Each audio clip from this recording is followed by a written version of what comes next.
was honestly going to talk about the show Pete and Pete tonight because it has this nostalgia to it. And I don't just mean talking about something people are familiar with for ratings. I mean, in the tone of the show, there's this nostalgia. And it feels like this romanticized version of imagination and childhood. I'm fascinated by stuff like that, and I saw a great video by Pushing Up Roses on the show. But then I clicked on a video that I didn't even watch and looked at the comments. I know, dangerous. But I don't know what this video was about.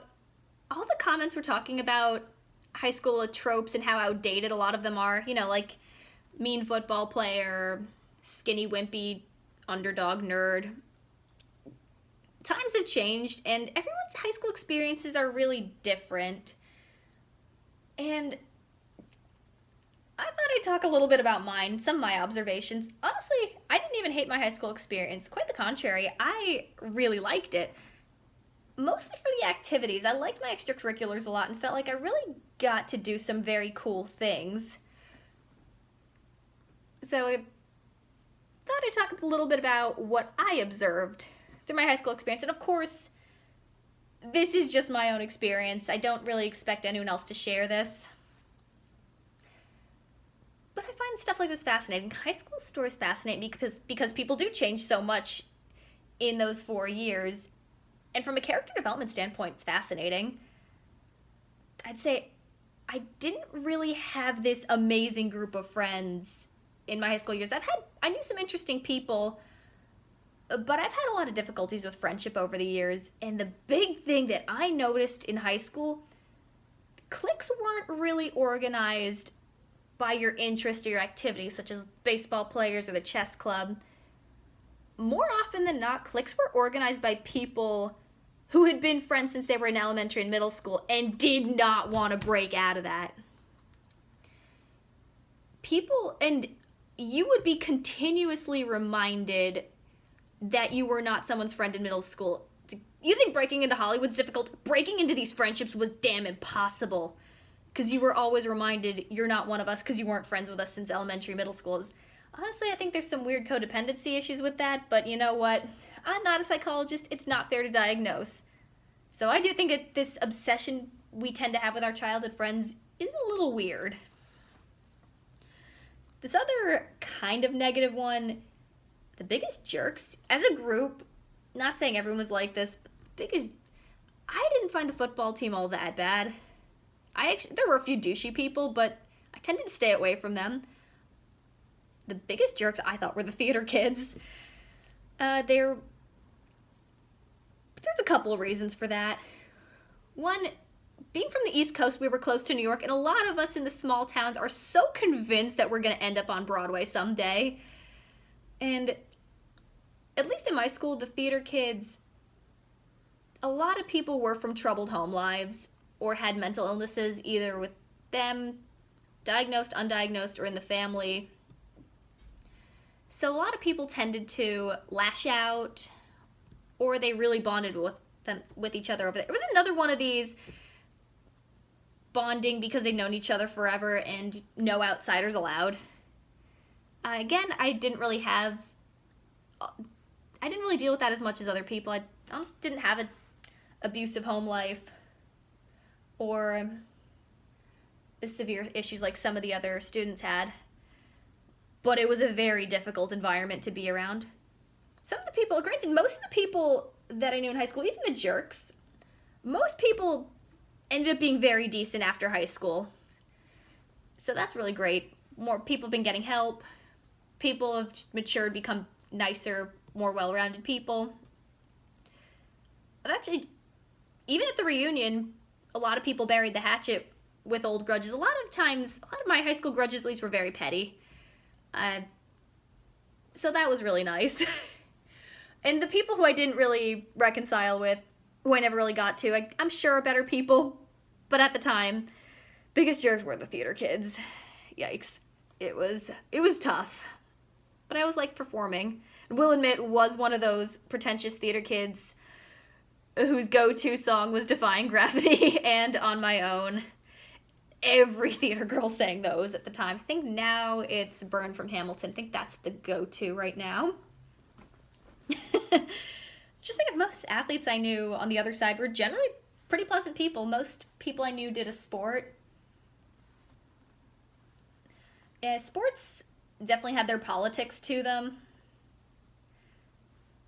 But overall, it just felt like, yeah, people did different things. I felt like people were doing a bunch of different things. I tended to be around people who were more well-rounded, at least consistently. A lot of my friends tended to come and go over the years. Oh, here's another, going off the theater kids thing. There were a couple groups that were organized by common interests. The biggest one that were the AV group. I call them the AV minions because they were kind of like the disciples of the very sarcastic AV teacher. They had a lot of inside jokes that I did not understand, had special privileges to the AV room, and made films outside of school. They also taught me sarcasm, which I had no concept of understanding until high school, and being around the AV minions gave me an understanding of that. There's one guy in particular who scared the crap out of me. He had these big, intense eyes that made him look like an owl, and a very harsh, mean voice. And he constantly sounded like he was insulting me, and many times he did. But then I learned he was actually just being sarcastic. You could not tell by his voice, by the way. When I got to know him, because we were forced to be partners in gym class a couple times, turned out to be a really chill dude. Nice guy. Talented AV minion. Taught me sarcasm. So now I have a slightly better understanding of that. But even then, some people I still got to get to know their rhythm first. So there, oh yeah, AV minions. Another thing, they were very easy to bribe with Mountain Dew. That was their thing. This was a collective thing. Inside jokes that I did not understand, sarcasm, and Mountain Dew. I wonder if that's still true for a lot of them. I have no idea. Have not talked to really anybody I went to high school with. I could just stalk them on Facebook. Not that I'm really friends with too many people anyway. Again, I was so out of the loop for most of it. Interesting, I'd say one stereotype that did turn out to be kind of a thing was our head cheerleader. Now, she wasn't these stereotypes. She wasn't mean, stupid, or blonde. She was every other stereotype. Homecoming queen the 2 years we actually did that. Dated the quarterback, dated the captain of the wrestling team. Always on high honor roll. Now, we had high honors and high honors. Yeah, because very academics oriented and likes to rub that in. Anyways, this person always had her picture in the newspaper, part of most extracurriculars, kind of the epitome of small town perfection. Again, not a mean person, by the way. But my observation is her life was so painted by numbers. I was fascinated by her existence. I just wanted to figure out how she worked, because it's like, how does this person exist? I know stereotypes aren't a thing, but how? It is like a checklist. Beyond fascinating to me. So some stereotypes are very, very true. Even if not every box is checked. I was, again, nice person. I will admit to being jealous of her. I've told her that to her face once. And we had a mutual respect for each other. Even if I did get on her nerves. I got on a lot of people's nerves. I was a very obsessive person. Very much what I am now. But the obsession was directed at yearbooks. And I'd say another thing kind of different about my experience was that we actually wanted to have school spirit. Now, the thing is, my school went under construction that was really poorly handled. And there was an attitude of, we don't care about anything when my class came in as freshmen, and we were so disappointed by that. So over the 4 years, we really worked to change that around, and we did. We brought the spirit back. So, yeah, I know a lot of people think school spirit's lame. We had an amazing student council, and they still run stuff. So I think one thing people should know is student council exists for life. You end up planning the reunions. And I did go to my reunion recently. It was actually a lot of fun. This is around the end of the world era when the disaster movies were coming out. So we had mugs that said "drink like it's the end of the world" that were confiscated back then, so we got them so much later. It was really funny. Most people who had matured since said, "Yeah, I see why they were banned." I think they're funny. Oh, I think I can show you. I can show you this. Okay, yeah. Yep, here it is. Yeah, drink like it's the end of the world. So that's really funny. Yeah. Let's say, yeah, those are my big observations. I could probably write down even more if I really thought about it. But I'd say the coolest people that I hung around was the debate team. Because these were people who were obscenely smart. Many of them went to Ivy League schools. Honestly, scary how smart these people were. One of them actually turned out to be my cousin. Yeah, a distant cousin on my mom's side. That was fun. He did the math, and we are between 8th and 24th cousins with an average of 15.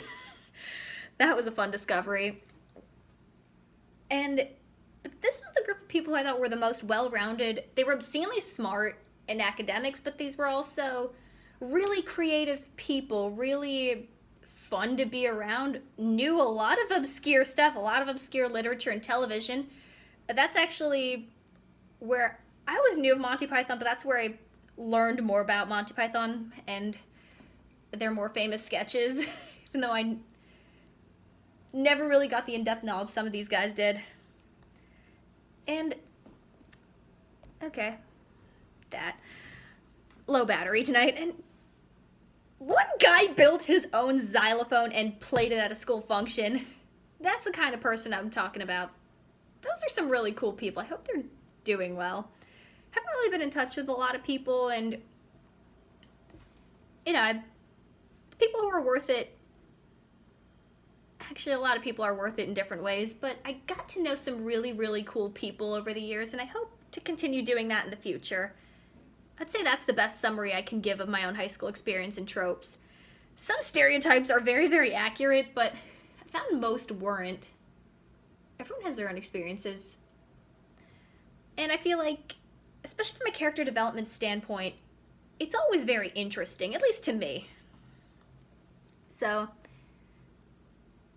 those are my high school observations and tropes that are probably going to show up in future work.